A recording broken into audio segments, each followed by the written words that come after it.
Saya mundur dari ASN, kemudian saya ikut wakil bupati, kemudian jadi wakil bupati. Tapi boleh ceritain nggak sih gimana sih perkembangan Bintan dari awal Bapak menjabat sampai akhirnya? Makanya SMP dulu kalau libur saya kerja bangunan tuh. Serius? Iya, SMP itu di PR kita ingin masih panjang ini. Apa aja tuh PR-nya tuh?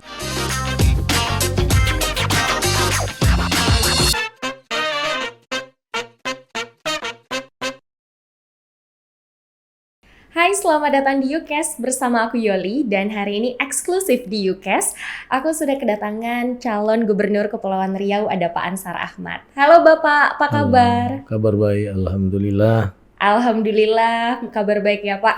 Kita sebelumnya mau ngucapin terima kasih banyak karena hari ini di tengah kesibukan yang luar biasa, Bapak udah menyempatkan waktu untuk hadir nih hari ini. Kita makasih banyak loh. Sama-sama. Jadi tadi gimana Pak, perjalanannya ke sini pagi ini gimana? Ya alhamdulillah, tadi pagi saya ketemu teman-teman beberapa sambil sarapan, kemudian datang ke Ulasan. Karena perintah Pak Niko saya mesti datang ke sini. Ternyata dari pagi pun Bapak udah berkegiatan. Iya. Emang rutinitas Bapak setiap hari itu gimana? Ya saya sejak pagi ya sholat subuh, kalau memang saya ada janji di masjid dan tidak terlalu capek pulang tengah malam, saya berikan kuliah subuh. Tapi kalau tidak, saya sholat subuh di rumah, kemudian pagi sudah terima tamu, karena banyak juga yang datang ke rumah.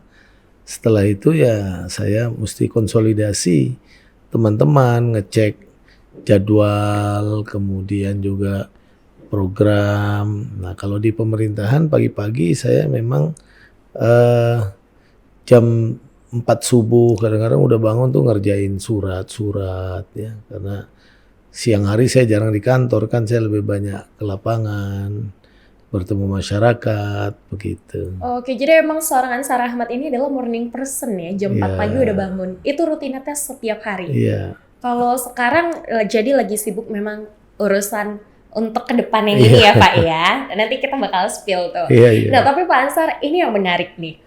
Karena saya adalah Gen Z gitu kan, pada saat saya kecil saya udah mengetahui bahwa Bapak ini adalah seorang politisi. Iya. Nah saya gede juga Bapak masih jadi politisi. Emang seorang Bapak tuh awal gabung di dunia politik tuh gimana sih Pak ceritanya?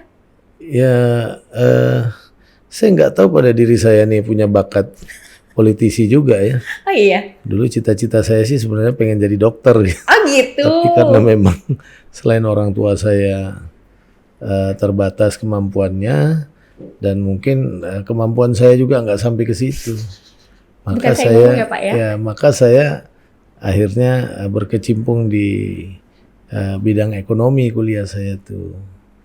Dan karena saya dulu aktivis di kampus ya, saya juga dulu ketua senat mahasiswa Fakultas Ekonomi, kemudian saya pada saat yang sama dipercayakan menjadi ketua koperasi mahasiswa, kemudian saya aktif di beberapa remaja-remaja masjid, bahkan sejak saya SMA dulu di Masjid Raya Tanjung Pinang, di Masjid Al-Ikhlas Batu Tiga. Nah saya memang sudah aktif belajar di situ.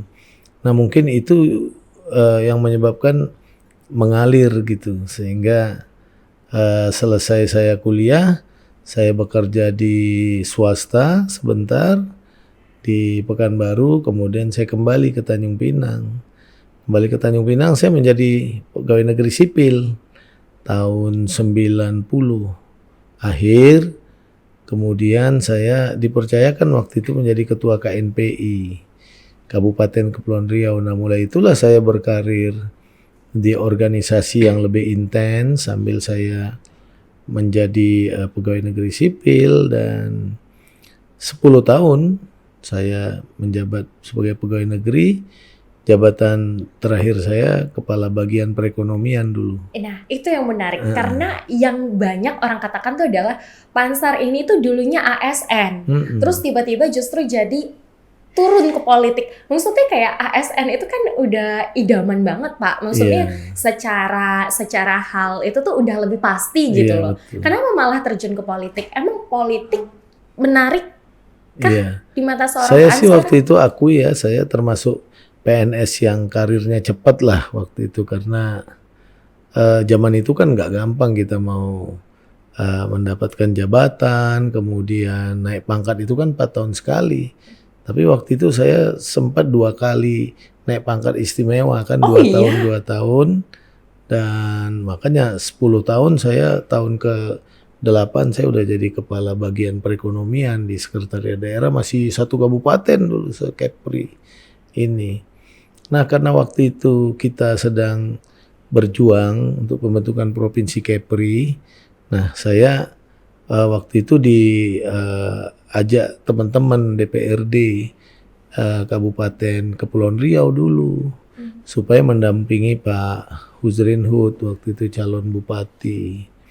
Memang bagi saya waktu itu terasa berat ya, karena saya tahu situasi kondisi di dalam pemerintahan sendiri. Tapi saya pikir karena Pak Huzrin itu saat itu mesti didampingi oleh calon wakil yang birokrat gitu ya, supaya perjuangan provinsi itu dari awal tersistematis. Kan perjuangan provinsi bukan hanya kita bersorak-sorai bicara provinsi jadi begini, tapi kan semua kajian-kajian, kelengkapan-kelengkapan kan harus disiapkan. Nah, itu dulu menjadi tugas penting saya gitu ya, bersama teman-teman beberapa menyusun proposal, menyusun kajian, melihat potensi-potensi daerah yang punya perspektif ke depan. Nah, itu yang menjadi modal awal kita bicara referensi-referensi ilmiah yang kita sampaikan ke pemerintah pusat. Nah, akhirnya saya mendampingi Pak Huzrin lah jadi wakil bupati. Tapi pada saat itu dari keluarga, dari istri sendiri gimana tanggapannya dari ASN terus terjun ke politik? Ya, kalau keluarga sih memang menyerahkan sepenuhnya atas pertimbangan saya lah gitu ya. Dan saya istikharah juga gitu ya waktu itu, karena saya yakin jalan terbaik itu pasti Allah yang memberikan. Maka akhirnya saya putuskan, saya mundur dari ASN, kemudian saya ikut wakil bupati. Kemudian jadi wakil bupati 4 tahun, 3 tahun, 1 tahun saya jadi PJ bupatinya. Nah, jadi baru 4 tahun aja waktu itu. Karena ada gugatan dari salah satu pihak, karena persoalan pemilihan kita di DPRD, maka akhirnya kita dikalahkan dan saya berhenti waktu itu. Oh, sempat berhenti? Ya, berhenti hanya 4 tahun. Nah, berhenti, saya punya 2 pilihan waktu itu. Apa itu? Apakah saya kembali ke PNS, karena waktu itu masih bisa. Belum undang-undang ini yang berlaku. Oh, belum yang belum diwajibkan undang-undang partai PNS politik mundur ya kalau gabung di politik. Nah, saya masih bisa memilih apakah saya kembali ke PNS atau saya terus ke dunia politik ini. Akhirnya atas berbagai pertimbangan ya saya putuskan saya mundur dari PNS dan saya berjuang lagi. Boleh tahu nggak pada saat itu pertimbangannya apa sih? Ya, rasanya agak berat sedikit buat saya kok kembali ke PNS karena sebelumnya saya sudah memimpin gitu ya di Pemkab Kepulauan Riau tuh. Maka saya putuskan saya mundur. Kemudian pas ada pemilihan ketua Partai Golkar Provinsi. Nah, itu pertama gitu karena provinsi baru. Lalu alhamdulillah saya diamanahkan lah menjadi ketua Golkar Provinsi Kepri sampai akhirnya 15 tahun lah. 15 tahun ya, saya sebagai memimpin ketua Golkar Provinsi dan baru saya berjuang kembali menjadi bupati. Waktu itu kan ada 6 pasangan calon ya. 6. Memang tidak gampang. Tapi ya Allah memberikan jalan buat saya dan saya kira hampir 39% aja saya dipilih masyarakat waktu itu, bisa mengalahkan calon-calon 5 yang lainnya dan saya mulai menjabat sebagai Bupati Kabupaten Kepulauan Riau. Banyak ya pasangannya ya, ada 6. Iya, waktu itu banyak sekali yang ikut. Nah, itulah hikmahnya kenapa saya masih memimpin Kabupaten Induk ya. Karena provinsi udah terbentuk, namanya sama. Kepulauan Riau. Kabupaten Kepulauan Riau tetap, Provinsi Kepulauan Riau juga nama yang sama, maka selalu jadi duplikasi. Kalau kebijakan-kebijakan, bantuan-bantuan pusat, kalau provinsi dapat, kabupaten nggak dapat karena dianggap diperkirakan sama gitu, padahal beda. Makanya kabupaten induknya pas saya bupati 1 tahun, saya ganti dengan dukungan masyarakat dan persetujuan DPRD, kita ganti menjadi Kabupaten Bintan. Gitulah ceritanya. Dan itu juga selama 2 periode ya Bapak menjabat di Bintan sebagai bupati? Iya, 2 periode. Pak, itu kan 10 tahun. artinya Bapak udah jadi favorit masyarakat Kabupaten Bintan ya? 2 Iya. periode, lalu Iya. juga sempat mengalahkan 6 pasangan calon. Iya. Itu tuh gimana tuh cara Bapak menarik perhatian masyarakat, menjaga konstituen? Saya kira kuncinya ya kerja keras lah gitu ya. Kerja keras, karena bagi saya masyarakat pasti menilai kinerja kita gitu. Makanya di Bintan waktu periode kedua itu, alhamdulillah saya dipilih itu hampir 90%. 90%? Ya, sama masyarakat Bintan. Saya sangat apresiasi, tapi memang kita selama 10 tahun itu kerja membenahi Bintan ya, karena kita Kabupaten Induk yang pindah dari wilayah kota, yang kita urusin tuh kawasan pesisir-pesisir, kemudian beban kita juga ibu kota belum ada, infrastruktur juga masih minim, kemudian juga indikator makroekonomi dan sosial kita masih cukup di bawah. Maka saya memang bekerja keras membangun semua aspek, memberikan perhatian sungguh-sungguh ke masyarakat. Ya alhamdulillah akhirnya masyarakat memberikan apresiasi bagi saya, dan itu satu penghargaan yang luar biasa lah. 10 tahun memimpin Bintan. Iya. Dan sampai hari ini kita bisa melihat ya Bintan itu sudah seperti apa. Iya. Nah tapi boleh ceritain nggak sih gimana sih perkembangan Bintan dari awal Bapak menjabat sampai akhirnya menyelesaikan masa jabatannya? Bintan itu sih ada beberapa epicentrum ekonomi yang jadi andalan kita ya. Ada kawasan wisata Lagoy, ada kawasan industri Lobam, ada beberapa industri Sipiat waktu itu di timur. Nah, kita jadikan itu sebagai game changer-nya, membangun ekonomi Kepri. Nah, lalu porsi kita sebagai pemerintah, kita mendukung gitu, dalam bentuk dukungan infrastruktur supaya kawasan-kawasan ekonomi yang berkembang di Kepri itu bisa mendapat dukungan signifikan dari daerah. Contoh, kita membangun jalan-jalan, seperti juga jalan lintas barat. Kan dulu ketika saya bupati, kita berkolaborasi dengan Bintan Resort, kita banyak menciptakan event-event olahraga internasional. Karena bagi kita, mesti menspesifikasi konsep pengembangan kawasan wisata kita, maka kita jadikan kawasan sport tourism. Oh, itu dulu jadi sport tourism itu adalah salah satu ide dari Bapak juga ya? Tapi kan infrastruktur kita terbatas. Contoh, kita melaksanakan Tour de Bintan, kita melaksanakan triathlon, Metaman, Ironman, Bintan Challenge Golf Internasional. Dulu ada Bupati Bintan Golf Internasional.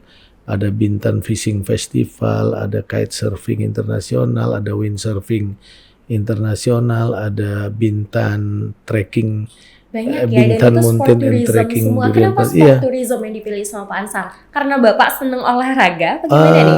Kita coba gini ya, mencari sisi-sisi yang spesifik gitu. Karena kalau kita bicara budaya kan ya Bali kaya dengan budaya.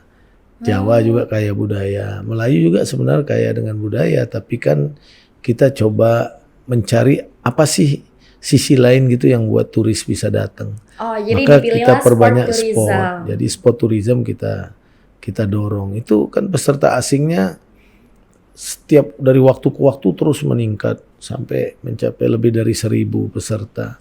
Nah, contoh Tour de Bintan itu kan kita ingin turis itu tidak hanya kenal dengan Lagoy, tapi dia istilahnya know well about the whole of Bintan Island. Kita mau dia tahu semua Bintan, makanya mereka sampai 180 km mutar ke semua Keliling Bintan. keliling Bintan. Harapan kita ada objek-objek wisata pendukung di Pulau Bintan bisa mereka nikmati juga gitu, supaya bisa menambah length of stay-nya. Nah, makanya event-event itu kita kembangkan, kita dorong. Bahkan event yang dari Hawaii yang mungkin sudah tidak mendapat dukungan ini kita tarik ke Bintan itu. Jadi memang karena kita Bintan juga, itu di masa Bapak menjadi sport tourism. Iya, kita dorong bagi juga event itu, sebagian di Trikora. Makanya kayak windsurfing, kitesurfing internasional, kemudian 40 km internasional maraton kita buatkan di Trikora dulu. Nah, memang event-event itu agak terhambat sejak pandemi Covid lah. Sekarang baru mulai rebound lagi. Nah, kita juga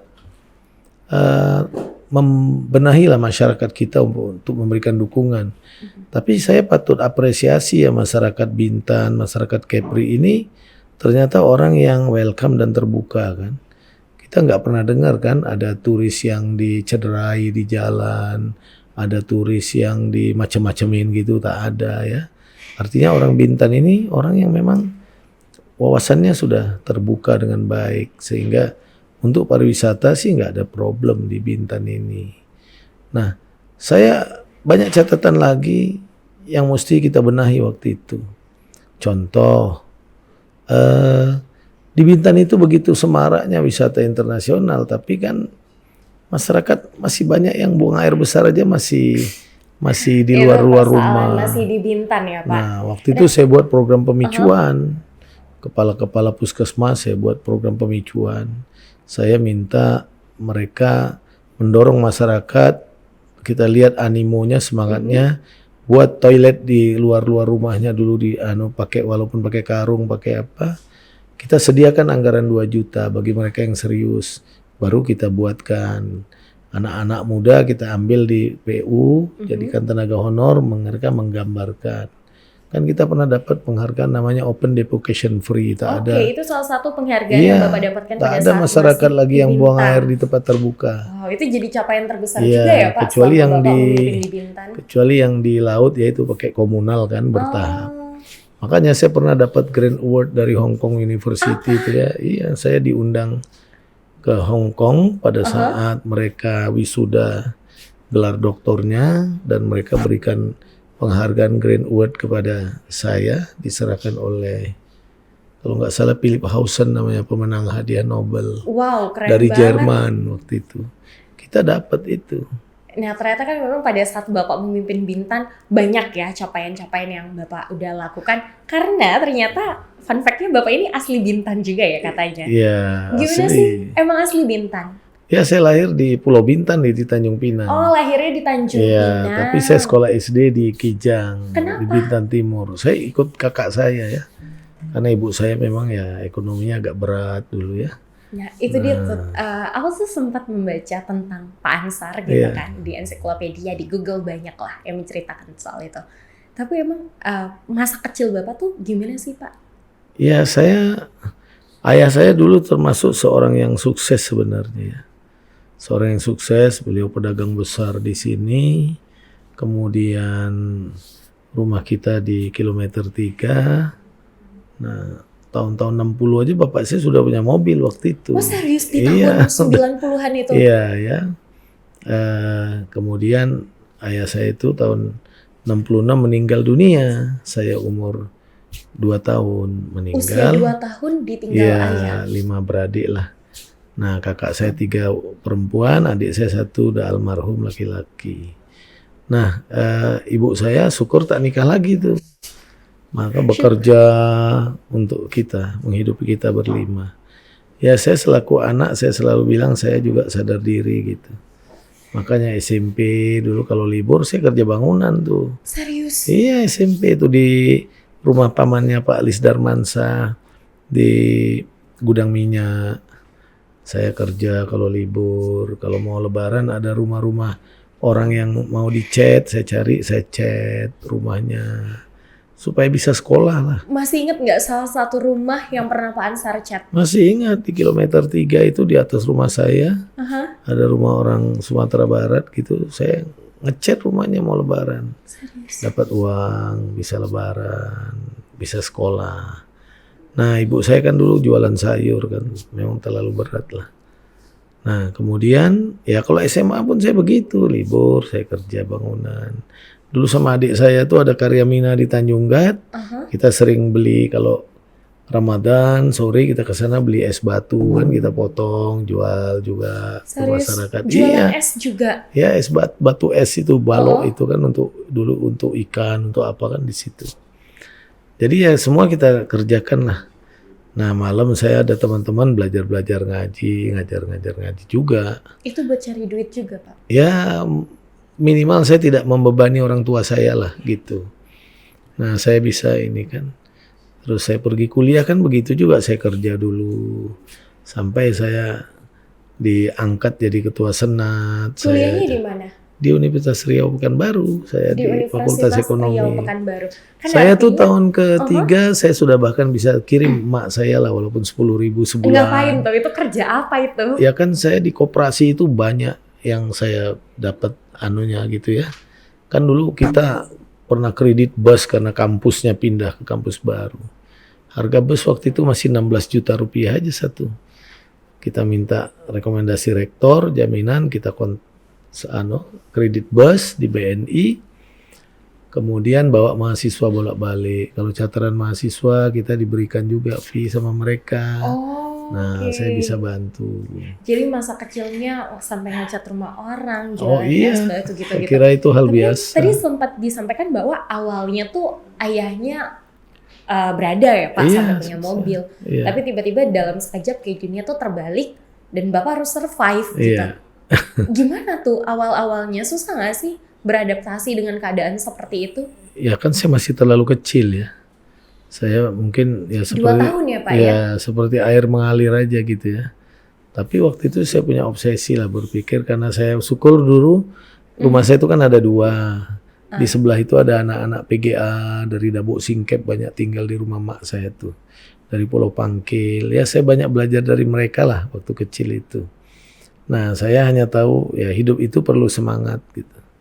Perlu optimisme yang kuat gitu ya. Nah, saya selalu yakin bahwa ya mungkin ajaran agama lain ajarannya mungkin ada ya, tapi dalam Islam itu Allah jamin itu dengan satu ayat begini, wa may yattaqillaha yaj'al lahu makhraja wa yarzuqhu min haitsu la yahtasib.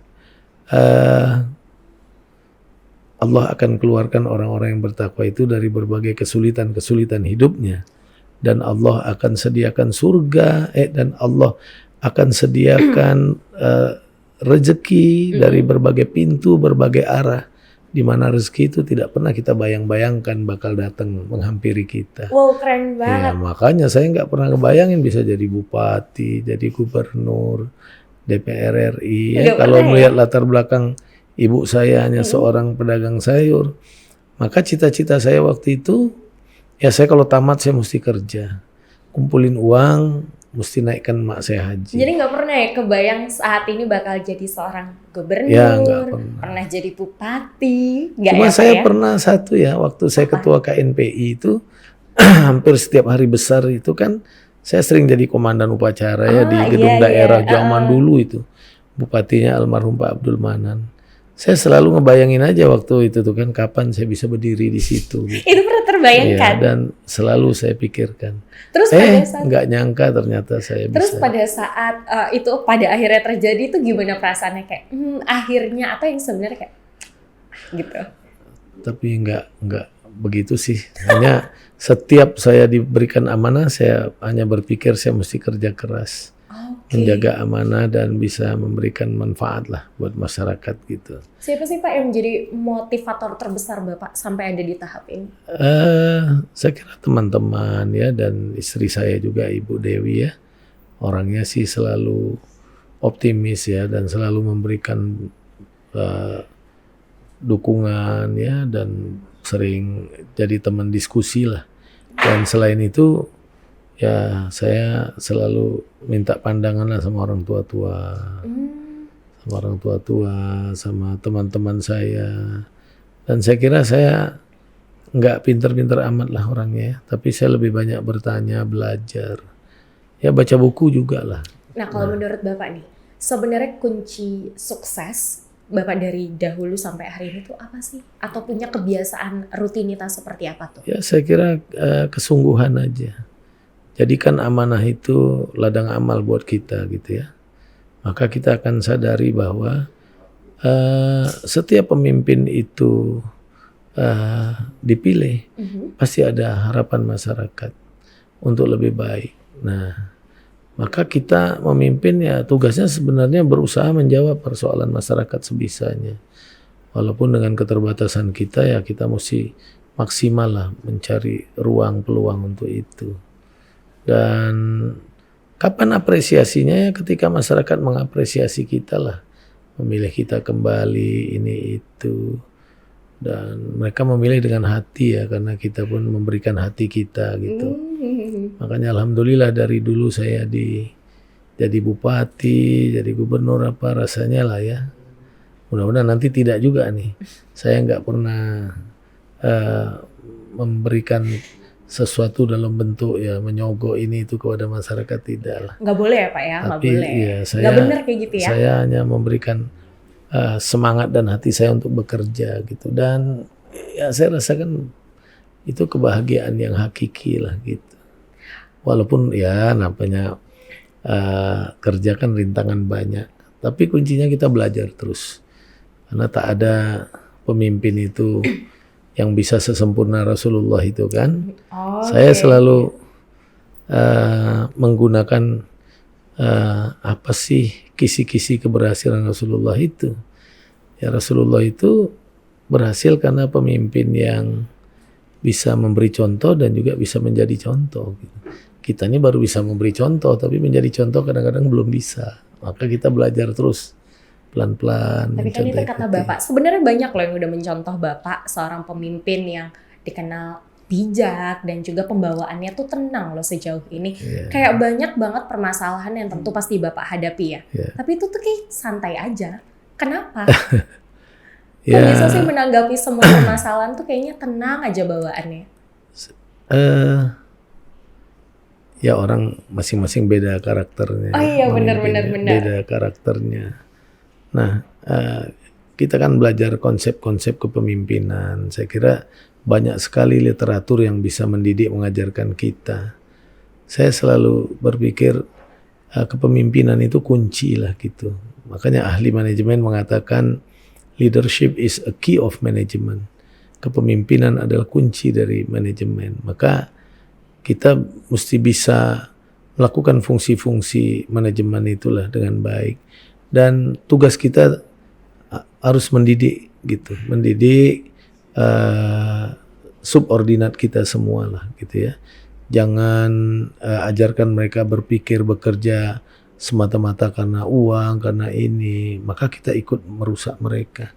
Tapi bagaimana kita mendidik mereka punya tanggung jawab, dan kita bisa memberikan contoh juga bagaimana kita bisa bekerja keras bersama-sama mereka menghasilkan hasil-hasil terbaik. Nah, ukuran hasil itu tentu angka-angka indikator makroekonomi, sosial yang kita raih tiap tahun ya. Apresiasi yang kita dapatkan, tapi bukan apresiasi sekedar, yang betul-betul penilaian yang diberikan oleh pemerintah pusat buat kita. Saya kira mungkin itu tolok ukur kita gitu, karena apalagi sih yang bisa kita pegang gitu. Sehingga atas dasar itulah kita menyusun kebijakan-kebijakan intervensi untuk meningkatkan terus memperbaiki berbagai hal lah yang kita pimpin gitu. Yang menjadi tugas ya Pak. Yeah. Nah tapi ini juga menarik nih Pak. Memimpin selama ini ya dengan kesibukan yang banyak sekali. Menurut Bapak ini udah pencapaian yang paling tinggi nggak sih? Oh saya kira kan namanya bekerja dan membangun itu dinamis sifatnya. Nggak pernah selesai dan nggak pernah tuntas ya. Karena di satu sisi kita selesaikan, di sisi lain ada yang harus kita perbaiki. Di satu sisi kita perbaiki dan selesai persoalannya, ada sisi lain yang perlu jadi perhatian Jadi kita. masalahnya kayak nggak habis-habis Ya, ya. saya kira intinya sejauh mana kita bisa meningkatkan angka-angka yang harus kita tingkatkan dengan capaian terbaik, akan tetapi kita menurunkan resistensi-resistensi yang barangkali membebani masyarakat dan kita sendiri. Dan itulah perlu komunikasi kita bersama semua subordinat kita lah. Saya tidak katakan bawahan, tapi mitra kerja kita ya, dinas-dinas. Nah, saya berusaha gunakan yang namanya pola communal leadership itu. Apa ya. itu? Communal leadership itu adalah pola kepemimpinan yang tidak melihat jenjang gitu dengan mitra kita, tidak melihat jenjang, tapi kita buat mereka seperti teman, berkolaborasi. Ya, saya lihat negara-negara maju juga banyak menggunakan pola itu. Nah, kalau dari Bapak sendiri melihat pola itu dan menggunakannya, itu terinspirasi dari siapa? Ya banyak sih, pemimpin-pemimpin sukses itu banyak yang menggunakan pola itu ya. Termasuk ya pemimpin-pemimpin negara kita ya, cuma kan masing-masing ada plus minusnya. Seperti Lee Kuan Yew itu kan dalam satu bukunya yang berjudul How to Make the Singapore Difference itu, ya dia gunakan pola itu juga. Saya pernah duduk di pasar di Singapura ya, saya minum-minum kopi. Saya lihat pagi-pagi itu ada satu orang pakai baju putih lengan pendek, dia masuk ke pasar, dia berkomunikasi dengan pedagang-pedagang di pasar, dia nanya bagaimana perkembangan harga-harga di pasar. Dan plot twistnya ternyata beliau siapa? Saya tanya, itu siapa? Ya ternyata itu adalah, ya kalau kita anggota DPR-nya Singapura gitu ya. Gitu. Itu adalah speakernya Singapura gitu. Jadi begitu mereka bekerja gitu, padahal negara yang begitu maju. Iya benar, negara tapi maju mereka ya. begitu peduli gitu ya, melihat kondisi masyarakat, dan kita coba lakukan itu. Maka kalau terjadi fluktuasi ekonomi harga itu ya, saya walaupun mungkin tak secara langsung terjun, tapi saya rapat monitor terus dan saya gunakan program-program seperti intervensi pasar apa semua, sehingga angka inflasi kita pun kemarin Pak Presiden memberikan penghargaan saya di istana ya, kita itu daerah terbaik pengendalian inflasi se-Sumatera ya. Luar biasa, meskipun kita tidak daerah penghasil, tapi kan bisa kita kelola dengan baik gitu. Dan itu merupakan salah satu capaian dalam 5 tahun terakhir yang paling tinggi atau? Saya kira sih banyak ya. Seperti contoh angka indeks pembangunan manusia kita, kan kita nggak menyangka meskipun Kepri ini berpulau-pulau tak gampang ya menanganinya. Tapi angka indeks pembangunan manusia kita masih 3 terbaik nasional ya, setelah DKI, kemudian Yogyakarta, kemudian Kepri, baru diikuti dengan Bali, Jawa Barat dan lainnya. Angka indeks pembangunan manusia itu dipengaruhi oleh indeks kesehatan, pendidikan dan daya beli masyarakat. Nah, contoh seperti angka toleransi dan moderasi agama. Kita Kepri ini 2022 terbaik pertama nasional bahkan. Wah, iya serius di tahun 2022. Iya, 2023 kita urutan kedua karena NTT naik 1 kelas dari kita. Nah, kita ini kan provinsi yang heterogen ya, agama, suku, budaya, tapi kita bisa jaga kerukunan itu dengan baik. Kemudian pertumbuhan ekonomi kita ya, walaupun 2020 sempat terkontraksi minus 3,83%, 2023 kemarin kita udah mencapai plus 5,20%. Kita tertinggi pertama di Sumatera dan urutan kelima atau keenam di Indonesia. Nah kan itu udah banyak ya capaian yang alhamdulillah kita juga mengucapkan terima kasih banyak ke Bapak nih. Nah, dan apakah itu nih yang menjadi alasan seorang Pak Ansar ingin melanjutkan untuk periode selanjutnya? Atau sebenarnya mimpi besar apa sih yang pengen Pak Ansar lakuin? Saya itu kebetulan terdampak oleh pilkada serentak. Jadi jabatan kita itu hanya 3,8 tahun aja. Biasanya 5 tahun. Tahun pertama itu saya dilantik Februari ya. Itu anggaran sudah susun tahun sebelumnya. Dan pada saat itu memang sedang ganas-ganasnya pandemi COVID. Iya benar. Jadi kita memang fokus menangani pandemi COVID. Nah, saya gerakkan semua kekuatan masyarakat untuk menangani COVID.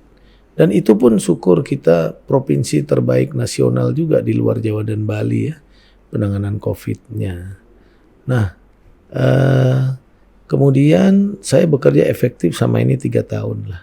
Nah, banyak program yang memang sudah kita laksanakan, tapi masih banyak yang harus kita kembangkan dan sebagian ada yang belum terrealisasi tuntas. Contoh seperti jembatan Batam Bintan. Nah itu kan sudah kita upayakan maksimal karena itu kan memang mega proyek nggak gampang ya. Tapi semua pembebasan lahan semuanya sudah kita selesaikan. Kemudian bahkan pulau tempat nanti jembatan itu turun pun di Tanjung Sauh itu sudah ditetapkan oleh pemerintah pusat sebagai kawasan ekonomi khusus Tanjung Sauh di depan Batam itu. Kemudian juga dokumen-dokumennya juga sudah dipersiapkan.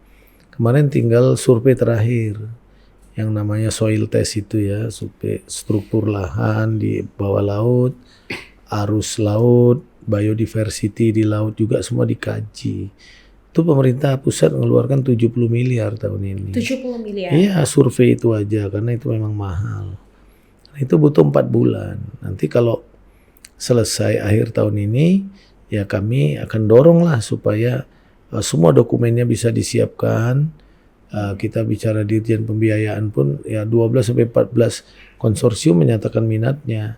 Kalau bisa jembatan Batam Bintan itu bisa segera dilelang karena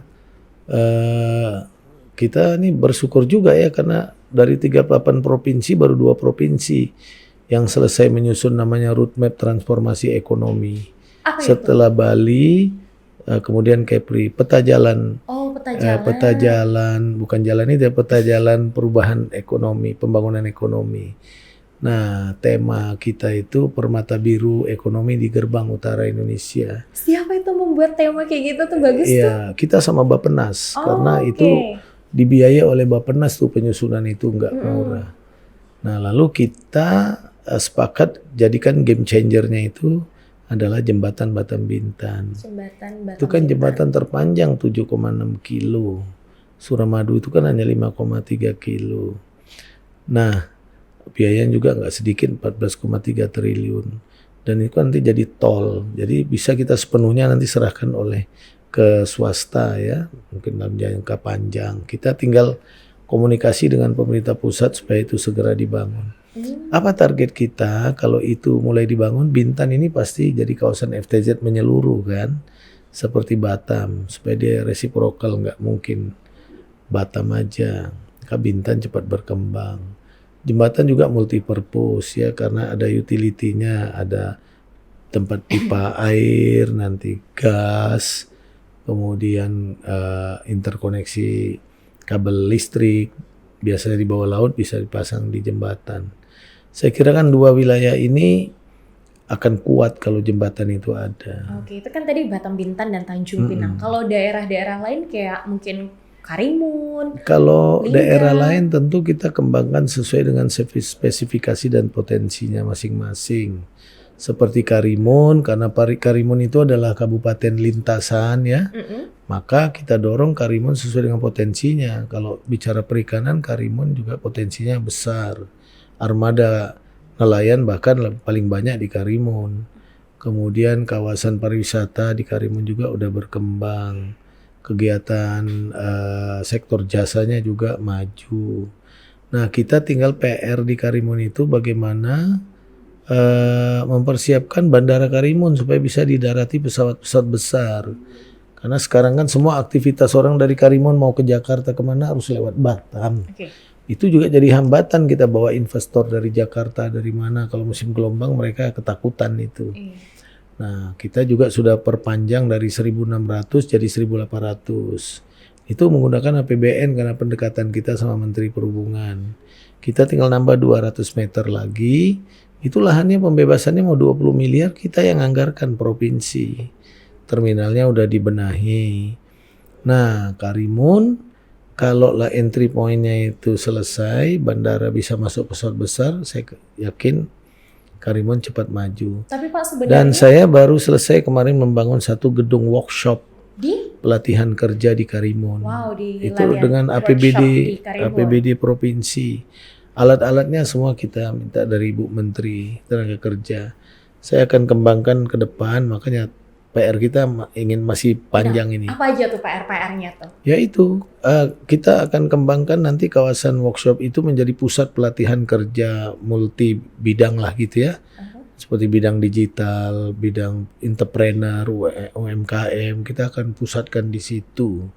Karena Karimun punya prospek ekonomi maju. Nah kalau Anambas itu kita dorong pengembangan pariwisata, tentu perikanan, dan juga kita mau buat namanya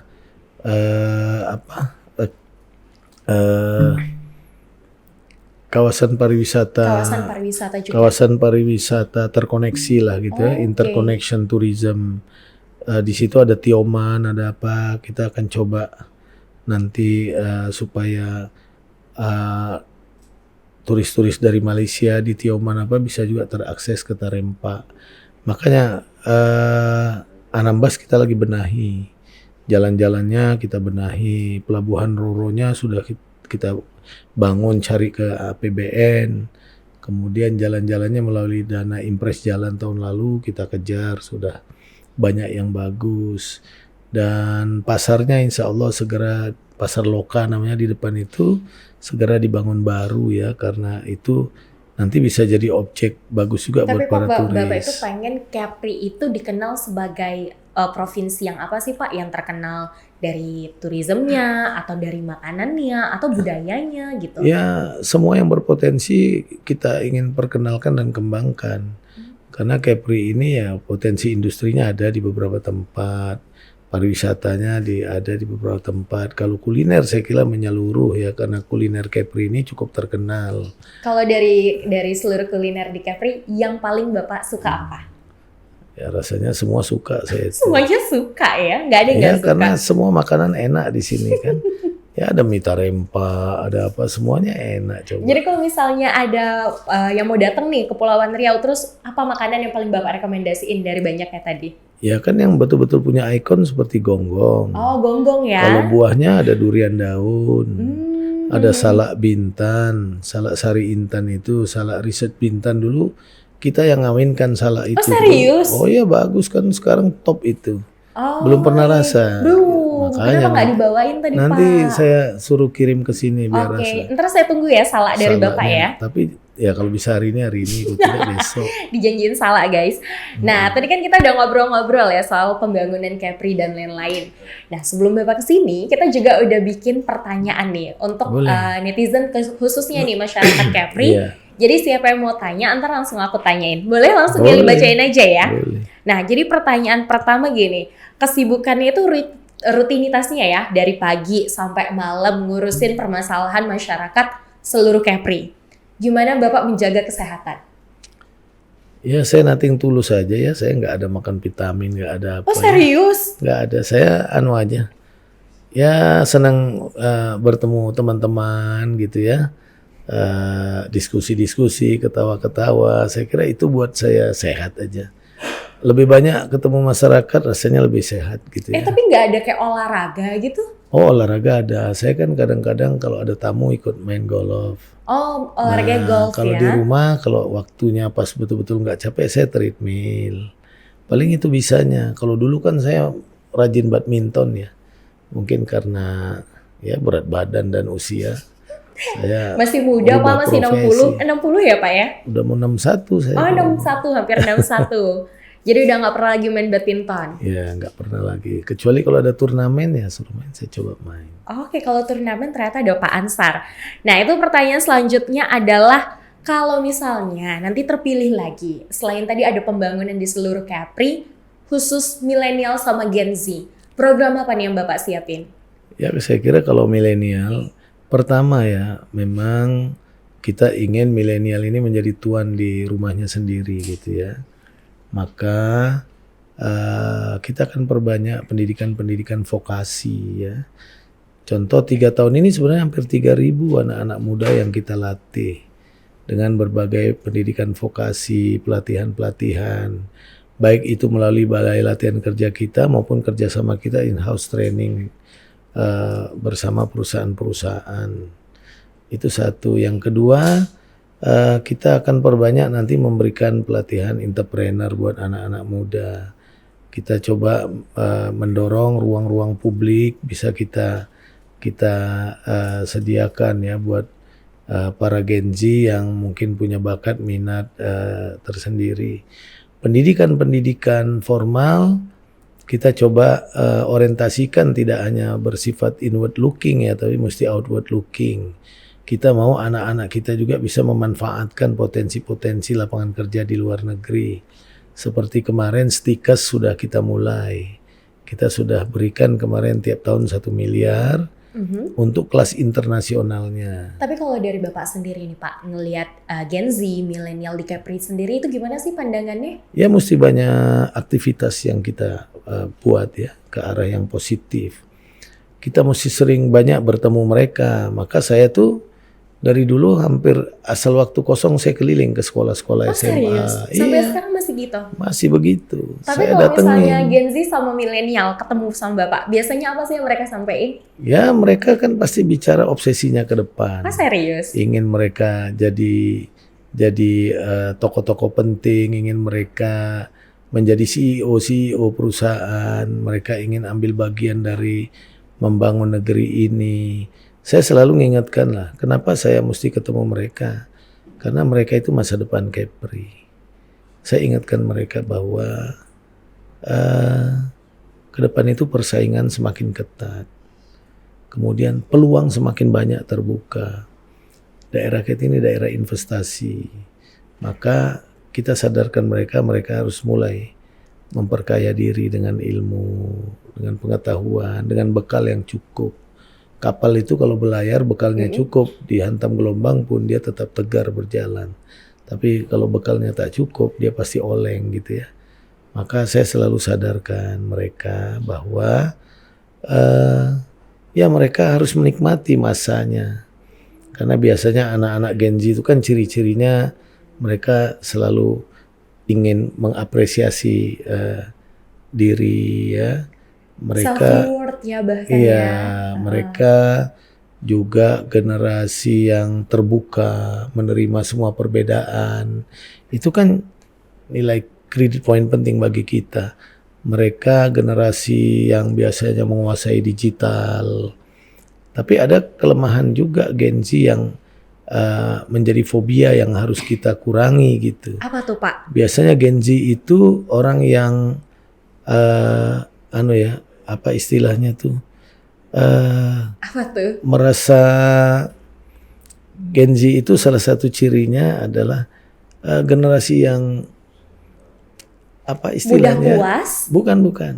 Apa nih ya guys? Mereka generasi yang fobia gitu untuk menghadapi bukan fobia lah, punya apa perasaan khawatir gitu dengan keadaan mereka. Sama masa depan. Iya.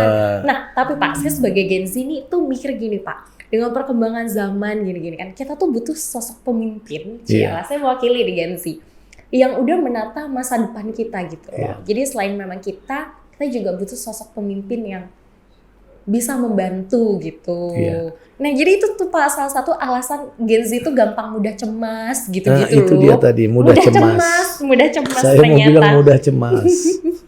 Jadi mudah cemas ya Pak kalau Gen Z Iya, itu. iya. Nah itu yang perlu kita eliminir gitu. Makanya kita mesti bangun program kegiatan yang memperbesar nilai positifnya, memperkecil nilai kecemasan biar itu. mereka nggak mudah cemas ya Pak sama sesuatu hal. Nah, kita harus memberikan gambaran bahwa masa depan ini milik mereka. Oke, mantap. Nah, makanya kita dorong kemarin supaya anak-anak sekolah bisa menikmati sekolah dengan baik, SPP kita gratiskan, beasiswa kita sediakan. Kita udah 3 tahun ini nyediakan beasiswa masih tiap tahun 1.500 mahasiswa. Nah mudah-mudahan kalau APBD kita nanti membaik, kita perbesar. Ya saya kira semua upaya kita lakukan, tinggal kita segmentasikan mana yang prioritas sesuai kemampuan kita lah. Nah ini 2 pertanyaan terakhir. Dengan kesibukan Bapak sebagai seorang pejabat, anaknya juga pejabat, istrinya juga seorang pejabat, sering quality time nggak sih? Dan kalau sering quality time, biasanya ngapain? Ya kita selalu berupaya ya, seminggu kadang-kadang bisa 2-3 kali, 4 kali kita selalu makan malam sama-sama di rumah. Kita selalu diskusi lah gitu. Saya melihat ada hikmahnya juga kalau kita istri, anak sama-sama gitu ya, bukan untuk hal-hal yang sifatnya negatif ya. Karena Rasulullah juga Khulafaur Rasyidin itu juga dulu adalah ada menantunya, ada mertuanya, tapi Rasulullah memberikan contoh menempatkan mereka pada tupoksinya masing-masing. Nah saya juga ingin begitu, kita diskusi itu sama ibu, sama Robi, bicara bagaimana sih, apa sih persoalan yang kita hadapi. Pokoknya mereka bilang, Pak itu bagaimana membantu anak-anak sekolah Pak, mereka kesulitan. Sampai di meja makan pun masih ngobrolin. Oh iya, kalau kita ketemu kita pasti diskusi yang begitu-begitulah. Nah justru karena seperti ibu di DPRD gitu ya, bisa merepresentasikan juga ibu itu. semua baru dilantik juga ya Pak. Nah saya ingin memberikan contoh bahwa jangan disangka yang anak beranak seperti itu memberikan efek negatif gitu ya, tapi kita ingin memberikan efek yang sangat positif lah ke masyarakat gitu, bahwa kita bekerja, berkolaborasi, saling isi mengisi gitu. Oke, jadi kalau quality time ala Pak Ansar dan juga keluarga itu adalah makan malam bersama. Ya, makan malam. Nah ini terakhir nih Pak, sekaligus menjadi closing statement, apa nih Pak pesan yang mau Bapak sampaikan kepada masyarakat Kepri, lalu khususnya juga untuk kita generasi muda nih? Ya pesan buat masyarakat, saya kira pembangunan harus kita lanjutkan gitu ya. Program-program strategis yang masih di perjalanan mesti kita selesaikan. Dan itu waktu 3 tahun itu sangat terbatas. Nah mudah-mudahan kita bisa bekerja menyelesaikan itu semua. Dan kita juga minta maaf ke masyarakat kalau ada harapan-harapan masyarakat yang belum terpenuhi. Tapi kita udah berupaya lah maksimal ya, melindungi masyarakat ya, dan berbagai program lah. Bayangkan itu nelayan itu 32.000 rumah tangga nelayan tiap bulan kita bayarin BPJS ketenaga kerjaannya itu. Nah, tahun depan ini petani kita mulai bayarkan BPJS-nya. Itu kalau nelayan Kepri sekarang ada yang meninggal dunia, keluarganya dapat 70 juta itu. Anaknya 2 orang dari taman kanak-kanak pun disekolahkan sampai S1 oleh BPJS. Kita akan dorong terus program-program kemasyarakatan, rumah singgah untuk orang sakit di Jakarta, di Batam, semua kita bangun. Kita lebih banyak menyentuh lah kebutuhan masyarakat kecil yang saat ini membutuhkan kehadiran pemimpinnya gitu ya. Infrastruktur penting lah kita bangun di mana-mana. Kapal Roro kemarin 2 itu gede-gede baru kita dapat tuh kan untuk wilayah lain sebenarnya, tapi kita lobby Pak Menteri Perhubungan akhirnya dikasih ke kita 2 kan. Nah, mudah-mudahan pesan ke masyarakat tetap semangat. Jangan pernah berputus asa. Kita yakin masa depan ke depan harus lebih cerah. Dan masyarakat juga harus punya ketahanan mental yang tetap kuat, didik anak-anak dengan baik. Jadikan mereka penentu-penentu masa depan Kepri yang kita banggakan. Saya berharap kita bisa memberikan kontribusi terbaik lah untuk mewujudkan Indonesia Emas 2045 yang akan datang. Oke, terima kasih banyak Pak Ansar, sukses selalu untuk karir, sehat-sehat juga untuk keluarga. Kita mengucapkan terima kasih banyak udah ngeluangin waktu hari ini. Sama-sama. Terima kasih banyak Bapak. Ya, makasih. Sip. Terima kasih.